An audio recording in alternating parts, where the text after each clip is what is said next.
Bisa diterjemahin sendiri-sendiri aja di rumah ya.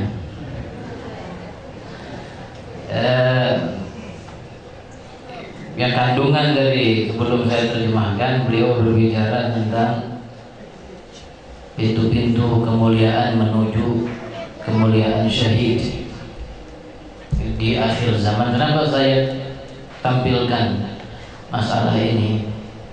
Di akhir zaman, di zaman kita ini, ada orang kepingin jadi syahid, mati syahid, wafat syahid, karena dengar kemuliaan sebagai orang yang menjadi syahid, tempatnya di surga.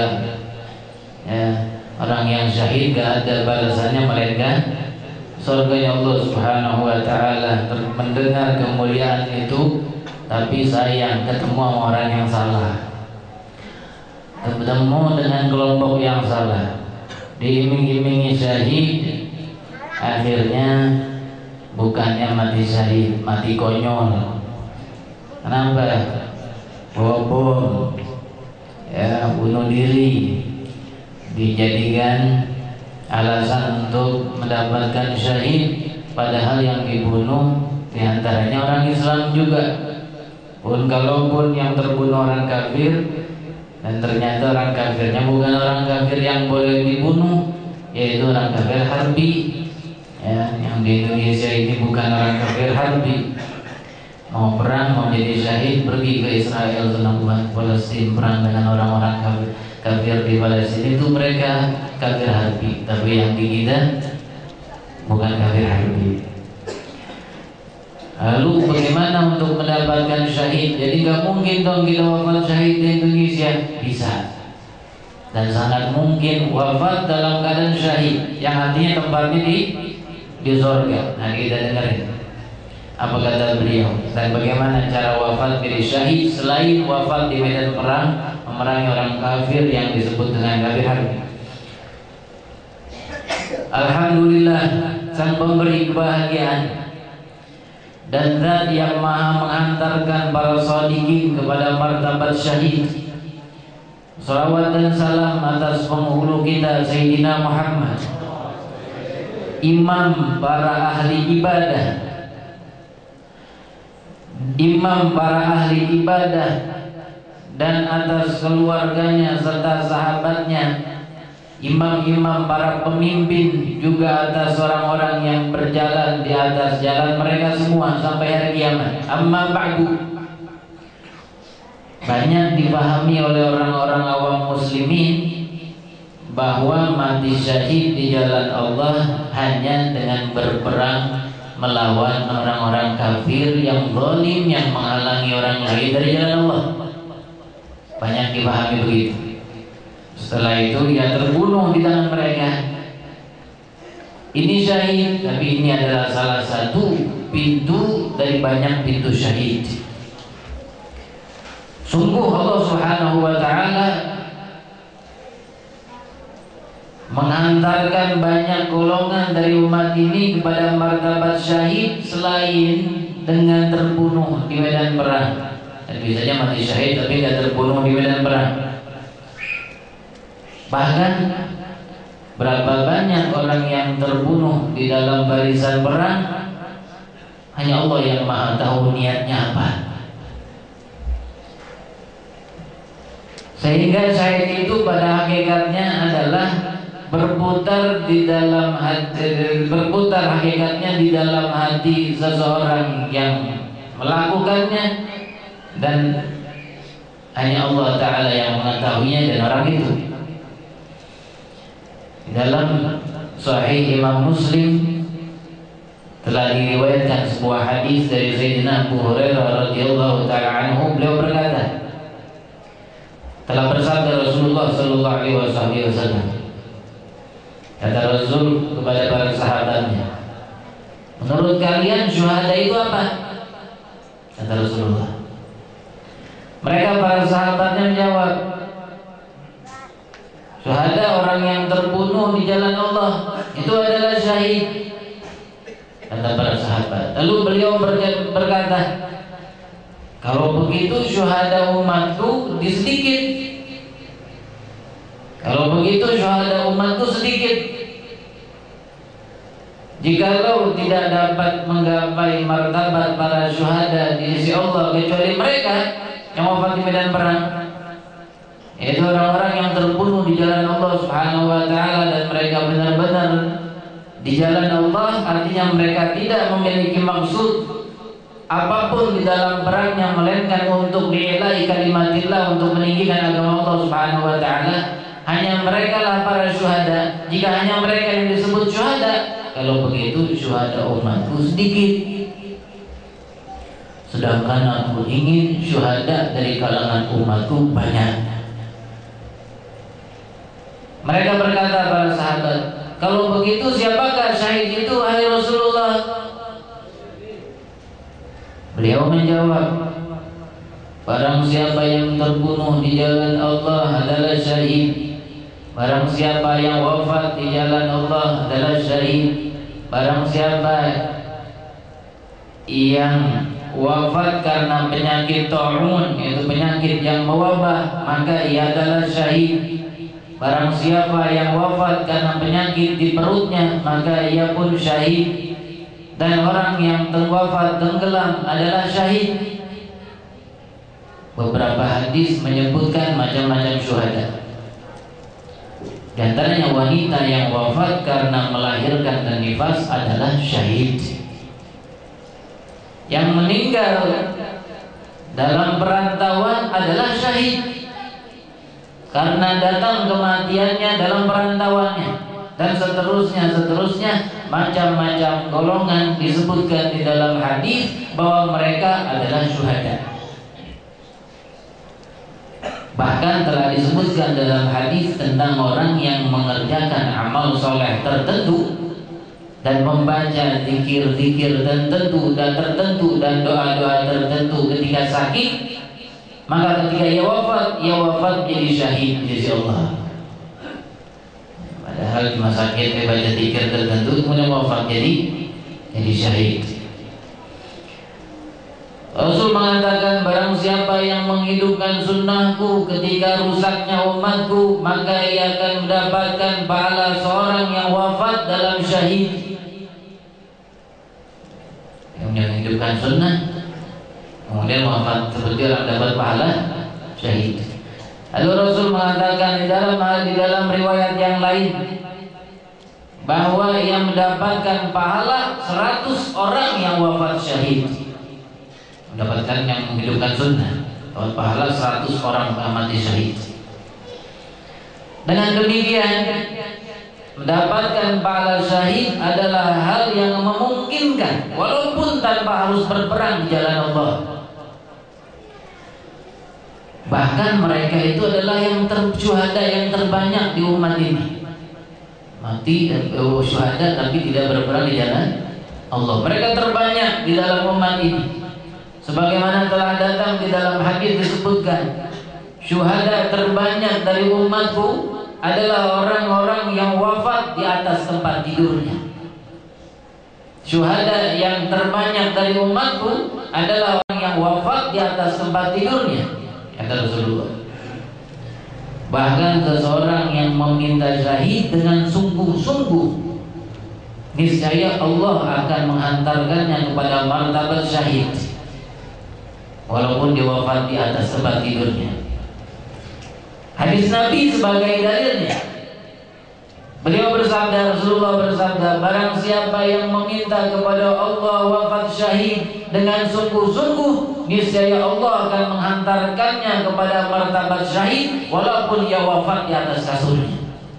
Meminta kepada Allah dengan sungguh agar diwafatkan dalam syahid.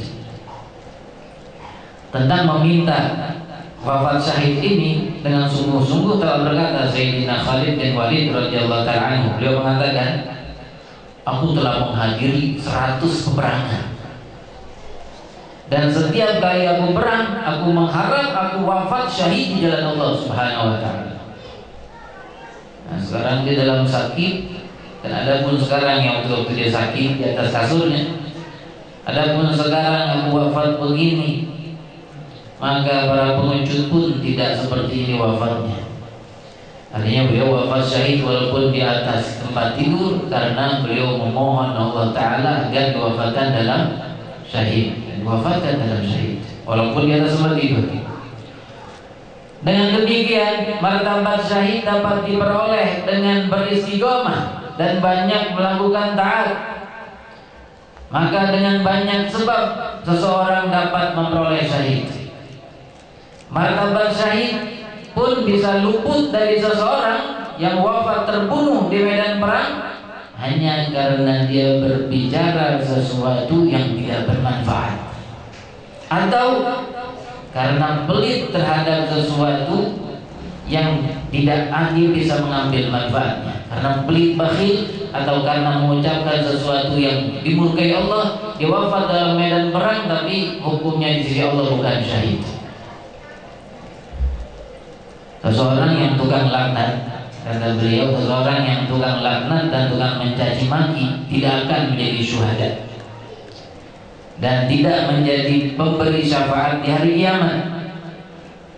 Yang biasa melaknat dan biasa mencaci maki orang, walaupun wafat terbunuh di medan perang, ia tidak akan mendapat martabat syuhada. Karena hadis tadi, ada orang wafat di medan perang tapi tidak mendapat martabat syuhada karena ngomong ucapan yang dimurkai Allah. Bahkan kejahatannya melaknat orang lain itu akan menghalanginya antara dirinya dan sifat ikhlasnya ketika wafat, sehingga ia tidak menjadi syuhada. Orang-orang yang suka melaknat tidak akan menjadi syuhada di hari kiamat. Dengan demikian sangat mungkin kita mendapatkan martabat syahid. Maka siapkanlah diri untuk mendapatkannya dengan apa? Dengan meluruskan lisanmu dan tidak bakhil dan tidak pelit menginfakkan yang telah diwajibkan Allah. Lalu setelah itu berusaha terus mengamalkan amal soleh dan terus meminta kepada Allah dengan sungguh-sungguh agar diwafatkan dalam syahid. Setelah itu sudah pasti engkau akan mendapatkan hal-hal yang menjadi sebab engkau syahid, sehingga engkau di sisi Allah menjadi syahid. Dari situlah para fuqaha, para ahli fikih memberikan perincian tentang syuhada. Kelompok yang mereka namakan syahid dunia dan akhirat, yang pertama yang dinamakan syahid dunia dan akhirat. Artinya mereka itu diperlakukan dengan perlakuan khusus di dunia yang berhubungan dengan mandinya, dengan kafannya, dengan sholatnya, serta penguburannya. Syahid ini yang tidak dimandikan, tidak dibersihkan darahnya yang ada padanya, tidak dilepaskan baju yang dipakainya ketika wafat dan tidak disolatkan. Inilah syahid dunia dan akhirat. Bahkan dikafankan dengan baju yang dipakainya itu, dan jika perlu ditambahkan dari yang lainnya. Tidak dibersihkan darahnya, karena ia akan dibangkitkan dari kuburnya dengan darahnya yang berbau wangi seperti baunya misik. Tidak disolatkan. Inilah syahid dunia dan akhirat. Apa itu syahid dunia dan akhirat? Yaitu setiap orang yang terbunuh di medan perang melawan orang-orang kafir yang menghalangi dari jalan Allah, yang menentang agama Allah, lalu ia terbunuh sebab perang tersebut dan niatnya hanya untuk lillahi kalimatillah, untuk meninggikan agama Allah Subhanahu wa ta'ala. Inilah syahid dunia dan akhirat. Ia syahid di sisi Allah. Ia akan memberikan syafaat 70 orang keluarganya yang kesemuanya itu wajib masuk neraka. Orang yang syahid itu fadilah, bisa berikan syafaat 70 orang keluarganya nanti, padahal 70 orang itu wajib masuk neraka, dibebasin sama dia. Itu fadilah orang yang syahid. Ia akan memberikan syafaat 70 orang keluarganya yang kesemuanya wajib masuk neraka. Dan Allah akan memberikan izin padanya untuk memberikan syafaat. Inilah keadaan syahid dunia dan akhirat di alam akhirat. Berikutnya yang kedua, syahid dunia saja. yaitu seorang yang berperang di medan perang melawan orang kafir, lalu terbunuh sebab perang tersebut, tapi tidak ikhlas karena Allah.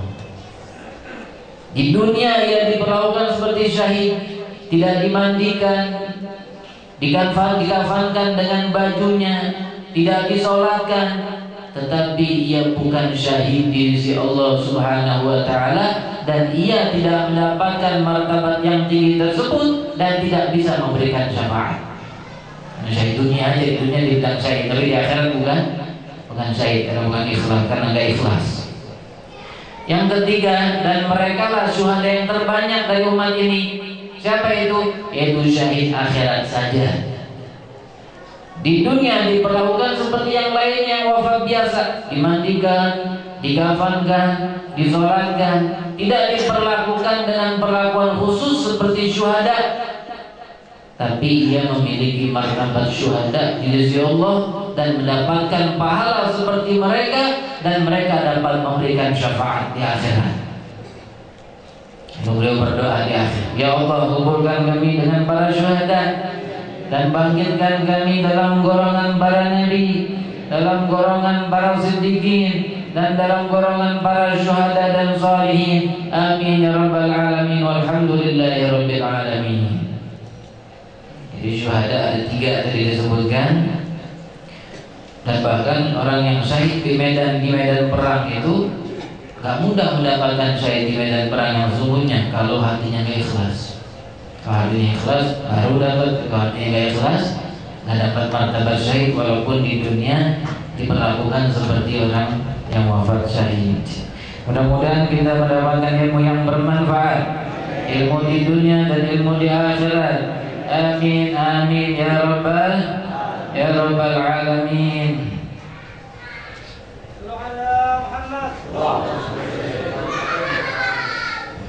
Fahamdan li rabbin khassana bi Muhammadin wa anqadhana min dhulmatil jahli wad dayajiri.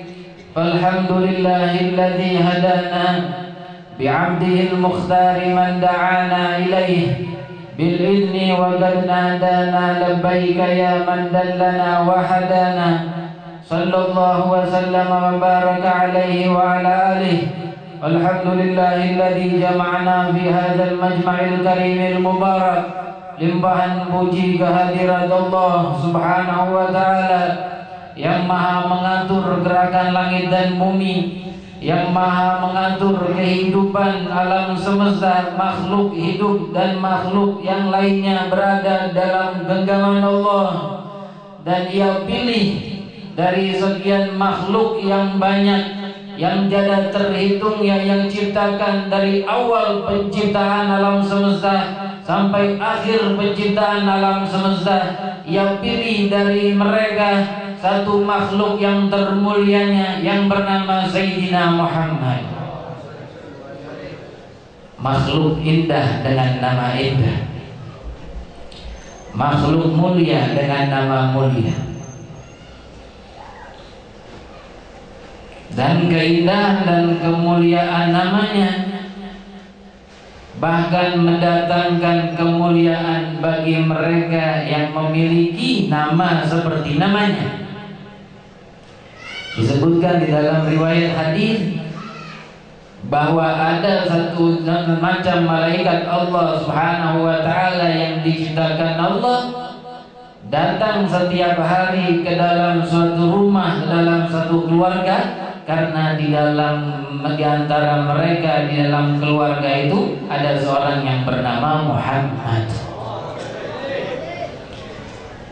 Mulia keluarga dikunjungi malaikat setiap harinya karena kemuliaan nama Muhammad, karena ketinggian derajat Sayyidina Muhammad. Maka taulah kita, tidak ada umat yang termulia di alam sejagat, di alam semesta ini melebihi kemuliaan yang dimiliki oleh umat Sayyidina Muhammad. Mereka para pencinta sosok satu ini Bahkan ketika mengingatnya dan ketika menyebutkan namanya, mendapatkan dan merasakan kelezatan batin di dalam mengucapkannya,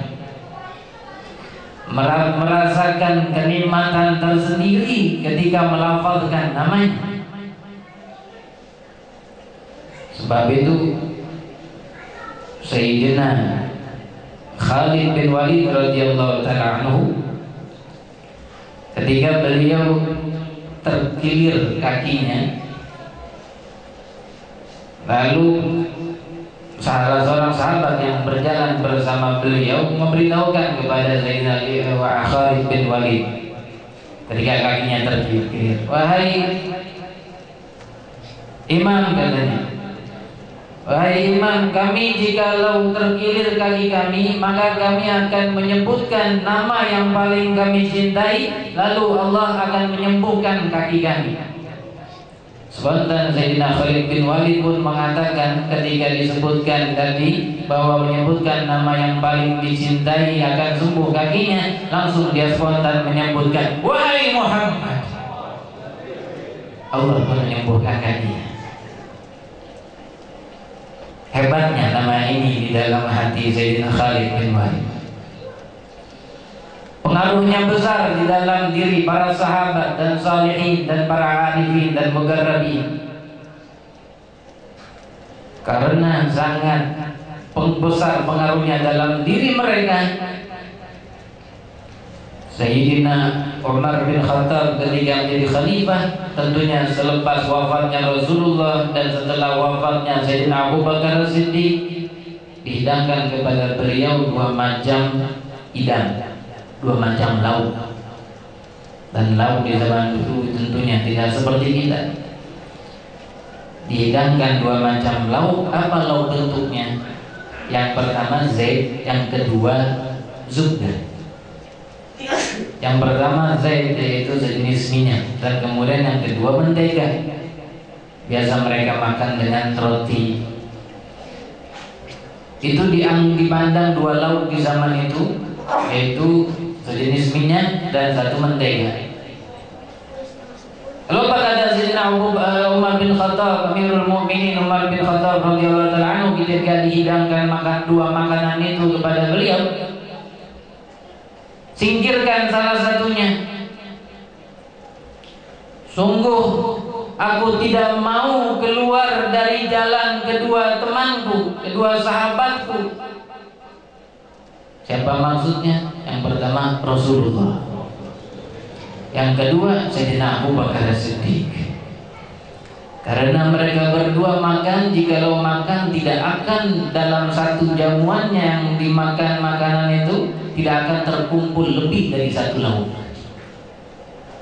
Ini dihidangkan 2, singkirkan salah satunya. Aku tidak mau keluar dari jalan kedua sahabatku. Khawatir Sayyidina Umar ketika menyalahi bahkan dalam makanan, menyalahi kedua sahabatnya yang telah pergi, khawatir tidak berkumpul dengan mereka di alamul akhirah. Padahal beliau Amirul Mukminin Sayyidina Umar bin Khattab. Lalu ketika beliau akan wafat, ditusuk dari belakang dan ditikam dari belakang oleh Abu Muljam. Dikatakan kepada Sayyidina Abdullah bin Umar anaknya, "Wahai Abdullah, jikalau aku wafat, aku ingin dikuburkan di dekat kedua sahabatku," kata Rasulullah dan Sayyidina Abu Bakar. "Aku ingin dikuburkan di dekat kedua sahabatku. Mintalah izin kepada Sayyidatuna Aisyah, putri Sayyidina Abu Bakar istri Rasulullah radhiyallahu ta'ala anha, minta izinlah kepada Sayyidina Aisyah, bolehkah aku dimakamkan di dekat kedua sahabatku?" Lalu Sayyidina Abdullah bin Umar anak beliau, putra beliau, pergi menuju kepada Sayyidatuna Aisyah radhiyallahu ta'ala anha, minta izin. "Wahai Ummul Mukminin," katanya, "ayahku Amirul Mukminin Umar bin Khattab minta izin kepadamu. Beliau ingin dimakamkan di dekat sahabatnya, kedua sahabatnya." Lalu Sayyidina Sayyidatuna Aisyah mengatakan, sungguh aku sudah siapkan tempat itu untukku nanti kalau wafat. Tapi jikalau Amirul Mukminin Umar bin Khattab ingin menginginkan tempat itu, maka aku berikan dengan senang hati, kata beliau. Maka pulang Sayyidina Abdullah bin Umar kembali bertemu dengan Sayyidina Umar bin Khattab. Apa katanya? Dia katanya dia rela dia berikan tempatnya untuk ayah. Lalu Sayyidina Umar mengatakan, wallahi, demi Allah, la yakunu hunaka fi nafsi ahammu min hada. Kata Sayyidina Umar, demi Allah, tidak ada dalam diriku yang lebih penting daripada hal ini. Artinya dikuburkan di dekat Sayyidina Abu Bakar dan di dekat Sayyidina Muhammad. Demi Allah, tidak ada dalam diriku yang lebih penting daripada ini. Sayyidina Umar sahibul futuhat, beliau banyak memerdekakan negeri-negeri dan menaklukkan negeri-negeri, bahkan sampai ke Mesir, bahkan sampai ke negeri jauh. Tetapi kemenangan itu dibanding dikuburnya beliau di samping Rasul, ini yang lebih penting dari yang lain. Lalu setelah dapat kabar demikian dari putranya, dia gembira. Lalu dipesankan lagi, wahai Abdullah, kalau aku sudah wafat, sebelum kau kuburkan di situ, mintalah lagi izin kepada Ummul Mukminin Sayyidatuna Aisyah. Aku khawatir dia memberikannya karena tidak enak.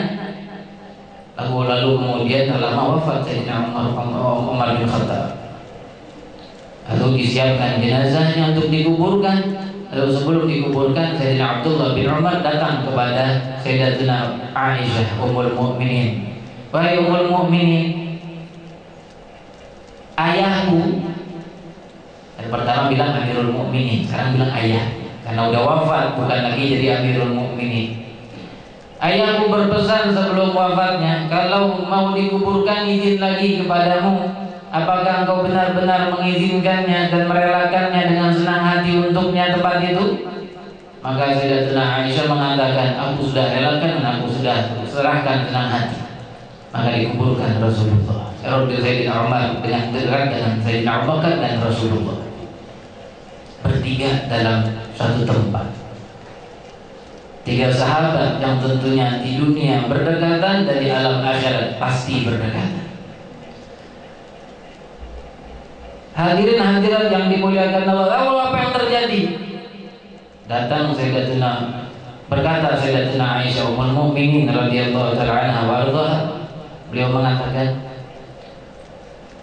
dulu waktu aku ingin ziarah kepada Rasulullah, aku katakan ini hanyalah suamiku. Aku berziarah tanpa menutup aurat, artinya hanya pakai pakaian biasa, enggak menutup aurat, hanya suamiku, tidak ada yang lain. Lalu wafat ayahku Sayyidina Abu Bakar Siddiq. Kemudian kalau aku ziarah pun ke kubur keduanya, aku menggunakan pakaian seadanya, tanpa tutup aurat, tanpa menutup kerudungnya, pakai kerudungnya. Aku katakan ini cuma ayahku dan suamiku. Lalu ketika Sayyidina Umar sudah dikubur, beliau mengatakan, sekarang aku berziarah, aku tutup seluruh auratku. Beliau pun mengenakan kerudungnya dan mengenakan digab, yaitu cadarnya, ke kuburan suaminya dan ayahnya. Kenapa? Beliau mengatakan hayaan bin Umar, karena malu dari Sayyidina Umar. Karena malu dari Sayyidina Umar. Sayyidina Umar sudah wafat rahimahumullah. Ya, sudah wafat, tapi ini akidah para sahabat Nabi Muhammad. Bahkan dalam masalah ini dia memperlakukan Sayyidina Umar seperlayaknya orang yang hidup. Maka menyimpanglah dari ajaran Ahlussunnah mereka yang mengatakan, ngapain ziarah kubur, sudah tidak ada lagi manfaatnya. Mereka sudah wafat, tidak ada pengaruhnya dengan yang hidup. Mereka tidak bisa melakukan sesuatu kepada yang hidup. Itu tauhid mereka. Tapi kita punya tauhid datang dari Sayyidina Muhammad. Kita punya tauhid datang dari Ummul Mukminin Sayyidatina Aisyah radhiyallahu taala anha wa ardhaha. Kita punya tauhid datang dari Sayyidina Umar bin Khattab radhiyallahu taala anhu wa ardhaha, dan Sayyidina Abu Bakar As-Siddiq dan para sahabat Rasulullah sallallahu alaihi wasallam. Dan itulah disebut dengan ahlu sunnah wal jamaah. Ini tindakan Sayyidatuna Aisyah ketika menggunakan kerudungnya menutup auratnya ketika berziarah ke kubur mereka, kan ada Sayyidina Umar, dan Sayyidina Umar adalah orang luar. Sesuatu yang ada dalam hati beliau ketika beliau merasakan betul kehadiran mereka di dalam kehidupannya. Ta'alluq dan ikatan kuat antara Sayyidatuna Aisyah dengan suaminya Rasulullah dan ayahnya Sayyidina Abu Bakar dan sahabat Sayyidina Umar bin Khattab membuat beliau melakukannya demikian, menganggapnya sebagai sesuatu makhluk yang hidup, hanya pindah alam dari dunia ke alamul barzakh. Hadirin yang dimuliakan Allah, pengaruh nama Rasul sallallahu alaihi wasallam. Nama siapa? Nama Sayyidina Muhammad. Pengaruh nama ini di dalam hati para sahabat, bahkan menciptakan satu suasana yang begitu hebat di zaman Sayyidina Bilal radhiyallahu taala anhu. Ketika Rasulullah wafat, di jalan ke sana di Madinah diingat Rasulullah, di jalan ke sini diingat Rasulullah, di jalan ke sana diingat Rasulullah. Tidak kuat Sayyidina Bilal tinggal di Madinah, karena kemana-mana dia pergi diingat Sayyidina Muhammad. Gak kuat, Rasulullah sudah wafat, gak kuat berpisah dengan Nabi, pindah.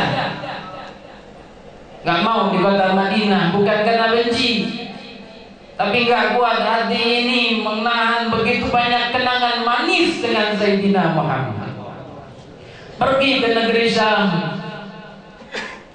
selama 9 bulan di negeri Syam, tidak berziarah ke makam Rasul, ke negeri Madinah. Bermimpi Rasulullah di negeri Syam di suatu malam.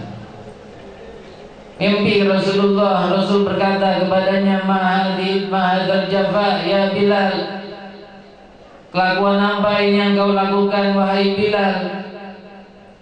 Maka ketika dia bermimpi itu, di hari berikutnya pun, di pagi itu dia pun bergegas menyiapkan ontanya, kemudian pergi dari negeri Syam menuju kota Madinah untuk berziarah kepada Rasulullah.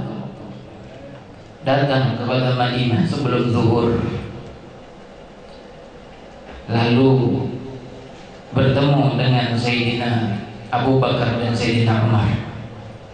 Kedua sahabat ini minta kepada Sayyidina Abu Bakar untuk azan, dia tidak mau. Lalu datang tidak lama kemudian Sayyidina Hasan dan Sayyidina Husain. Waktu beliau wafat, Rasulullah wafat setahun yang lalu, yang satu berumur 8, yang satu berumur 7. Sekarang sudah datang lewat 1 tahun, yang satu berumur 9, yang satu berumur 8.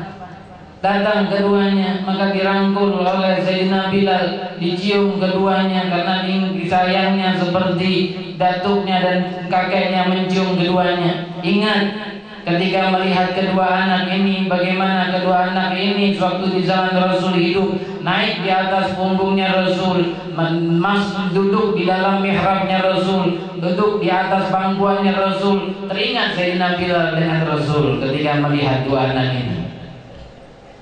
Lalu anak kecil 8 tahun, 9 tahun berkata kepada Sayyidina Bilal, "Adzin lana ya Bilal." Azanlah untuk kami wahai Bilal. Kata Sayyidina Bilal, "Ya Raihanata Rasulillah." Wahai kesayangan Rasulullah. Mereka para pembesar sahabat minta aku untuk azan, tapi aku menolak mereka. Tapi sekarang engkau yang memintanya, dan aku tidak bisa menolak kalian, karena kedudukan kalian di sisi Sayyidina Muhammad. Lalu beliau pun naik ke atas menara, dan kemudian beliau pun mengumandangkan azan ketika waktu zuhur telah datang. Mulai Sayyidina Bilal azan, Maka semua ahli Madinah terhenyak, seakan-akan mereka bangun dari tidur yang panjang. Lalu diantara mereka berkata, Abu Ita Muhammad, apakah telah kembali Rasulullah? Apakah telah dibangkitkan lagi Rasulullah? Terus Sayyidina Bilal mengumandangkan azan, Allahu Akbar, Allahu Akbar. Tidak ada seorang pun yang ada dalam rumah, kecil dan besar, laki dan perempuan, semuanya keluar dari rumah menuju masjid, sampai penuh masjid dan luar masjid dengan penduduk Madinah. Tidak keluar, tidak kuat Sayyidina Bilal meneruskan azan ketika beliau mengucapkan asyhadu anna Muhammadar Rasulullah. Ketika disebutkan nama Muhammad, berhenti Sayyidina Bilal dan semua orang menangis. Sayyidina Bilal menangis sesegukan, tidak mampu mengeluarkan sepatah kata pun untuk meneruskan azan. Lalu beliau pun turun dari menara. Dan disebutkan di dalam sejarah, tidak pernah terkejadian yang lebih hebat terjadi dari hari itu setelah wafatnya Rasulullah SAW. Seluruh penduduk Madinah menangis karena mendengar azannya Sayyidina Bilal. Ikatan hati mereka dan batin mereka dengan nama yang dinamakan Muhammad sallallahu alaihi wasallam. Dan dengan tangan orang yang seperti itulah, dan dengan sebab nama yang seperti inilah, ketika berada di dalam batin mereka, semua tersingkap, bala tersingkap, kesusahan tersingkap, datang kebahagiaan, semua datang, keberkahan datang, dan rahmat dari Allah Ta'ala datang. Tidak ada yang menyusahkan dalam kehidupan mereka. Karena kita baca dari dalam Halqiyah, Imam Ar-Rusli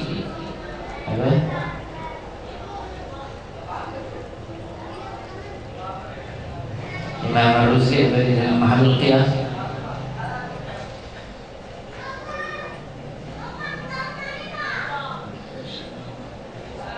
Imam Ahli Risalah,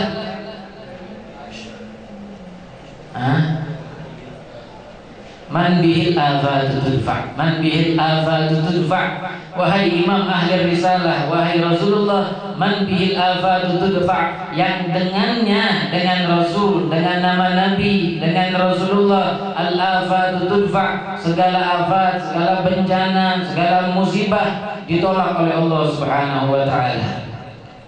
Hadirin hadirat yang dimuliakan Allah, dan jikalau kita ingin mengenyahkan musibah yang ada minimal dalam keluarga, maka hadirkan nama Muhammad dalam keluarga, maka hadirkan nama Rasulullah dalam hati, dalam keluarga kita. Maka dengan itu dirahmati dan diberkahi keluarga kita, dan dilihat oleh Allah Subhanahu wa Ta'ala dengan pandangan rahmat. Dan Allah Ta'ala terus mengirim malaikat yang berziarahi mereka, sebagaimana disebut dalam hadis, karena nama Nabi ada dalam hati mereka. Bukankah Rasulullah namanya Muhammad Rasulullah ada di dalam surga? Bukankah Muhammad Rasulullah namanya ada di dalam daun-daun di surga? Bukankah beliau namanya tertera di tiang-tiang arsy? Maka nama beliau pun harus tertera di setiap hati setiap kaum muslimin dan muslimat, sehingga kemuliaan itu pun datang di dalam hati mereka. Mudah-mudahan Allah Subhanahu wa Ta'ala memuliakan kita di dunia dan di akhirat, menyatukan hati ini dengan hati Sayyidina Muhammad, menyatukan hati ini dengan kekasih Allah Subhanahu wa Ta'ala, menyinari hati ini dengan sinar Sayyidina Muhammad, menerangi hati ini dengan cahaya Sayyidina Muhammad. Allahumma arbut hadhil qulub rabbi bi qalbi rasulika rabban la yanhal fid dunya wal akhirah. Ya Allah, ikat hati-hati yang hadir ini dengan hati Rasulmu, dengan ikatan yang tidak akan pernah terlepas di dunia dan di akhirat. Allahumma ya Rabbi, berikan kami syafaat Sayyidina Muhammad, berikan kepada kami nikmat melihat wajah Sayyidina Muhammad, berjabatan tangan di alamul akhirat dengan tangan Sayyidina Muhammad, mendatangi telaga beliau di alamul akhirat dengan kesuguhan dari Sayyidina Muhammad, dan Allah telah berikan syafaat kita yang kecil dan yang besar, yang laki yang perempuan, tidak wafat mereka membawa kalimat la ilaha illallah Muhammadur Rasulullah sallallahu alaihi wasallam.